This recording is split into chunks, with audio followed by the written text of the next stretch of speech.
which is going to be more relevant in a time when there's environmental needs to on the level of catastrophes that people sort of like saying that what's going to be relevant then, who's going to actually live the longest then, what's going to actually survive, what's going to see through that, what mode of thought and mind is going to be relevant and which is going to see through.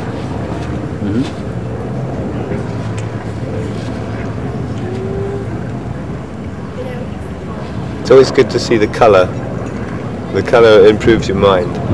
Always good to see the colour of tints, the shining rainbow. Always nice to see that extra effort. I mean, it's, without the fun and entertainment and colour, it's a refugee camp maybe. Refugees from society, maybe. Making a new society. Societies as a shadow. And how is Sunrise Festival different to other festivals? I don't know quite how you mean other to different festivals. To me, did I say that it was different? No. Am I creating the difference by asking the question that way? Well, different to me in that we know the people I know the people who root people of that. We put it on. It's a group that it's our generation going through our 20s and 30s probably and becoming people who put these kind of things on rather than people who go to them. But we've always been putting them on, but maybe going over into new, it's like directly running them, setting them up. That's not me, I might add. I'm just doing what I take the we in the plural, bigger we. But there are people in the tribe that we're connected with who do that kind of thing, and which we're all part of. We're all one with. This whole big tribe, different people do different aspects of it. It works like a big organism. And the people with the affinity for organising such a thing like this do that. I think everyone helps. I just tried to step up my own kind of help. I've been a bit out of phase this year. For a couple of years, but I think that's been very relevant. I've had big changes in my life. This is the turn of my change. That now it's in effect. I'm in my old bit, and I'm now working out what it is that I do now. And this is helpful to me. It's like a spacesuit to sort of begin travelling in it. It's like an extension to what I am. It's our culture. If anything can't help it. It's our culture. I'm really glad to say that it has gone well. I really like people to get on, people who bicker with each other, and people who, for whatever reason, have financial. It wasn't happening. I mean, the whole bank thing is a financial scam anyway. None of the money really exists. But I know that things have to be balanced. Things have to be accounted for. This on the level of Sunrise. I think there was a lot of unhappiness about that from different groups. I think things are being sorted out bit by bit, but.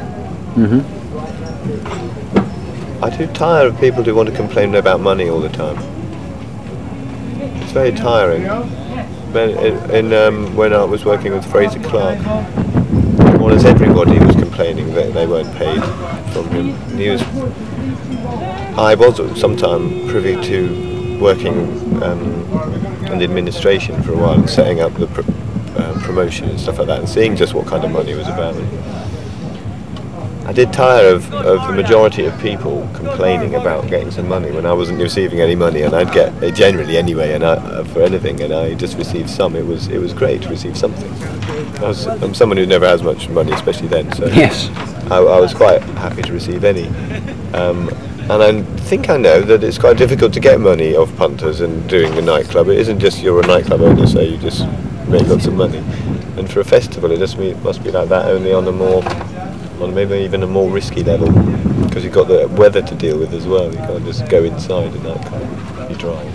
So of course there was Megatripolis originally, which is where I first bumped into it. Then it became Parallel University.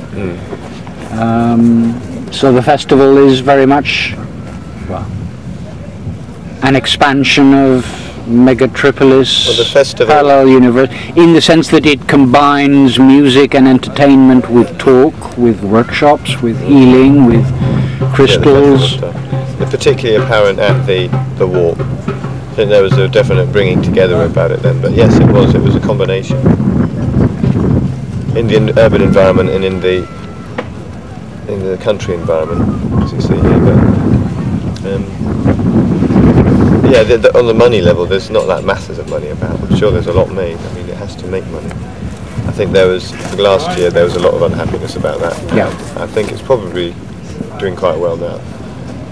I just want people to get on it to be a success. I don't know how you necessarily achieve that. I think you have to have good admin. I think you have to have a team where people actually talk to each other properly. Because I've been chanting for this rainbow for so long, and I'm kind of held in the weave of my own spell on it. I just feel responsible myself on my level, because I do a lot of work like that. I don't do a lot of work necessarily like some people do. I wander around the festival. Not wander actually, no, I organised some gigs properly this time. Sometimes I wander around looking for it in the nooks and crannies in between, like I did at the Green Gathering last year, because I wasn't happy. But then I found the ravine. I wasn't happy with anywhere that I was playing music. I wasn't being inspired. And then I found a place in nature, which was in the centre, in a natural sort of edifice in the middle of the site, the health and safety zone that had cordoned off with house and fencing, but which contained a wonderful place to do performance deep in the rock cleft, which we did. That was kind of like that was something new, straight from nature. And sometimes I wander around to try and find like things because I don't know what I'm doing. But this festival I organised quite a few different gigs, and that was good. So I kind of I need to make my own little spaces to perform. Yeah. Because there's things that I'm not going to try and explain there, which I'm working on. Okay. All right. Thank you, Pok.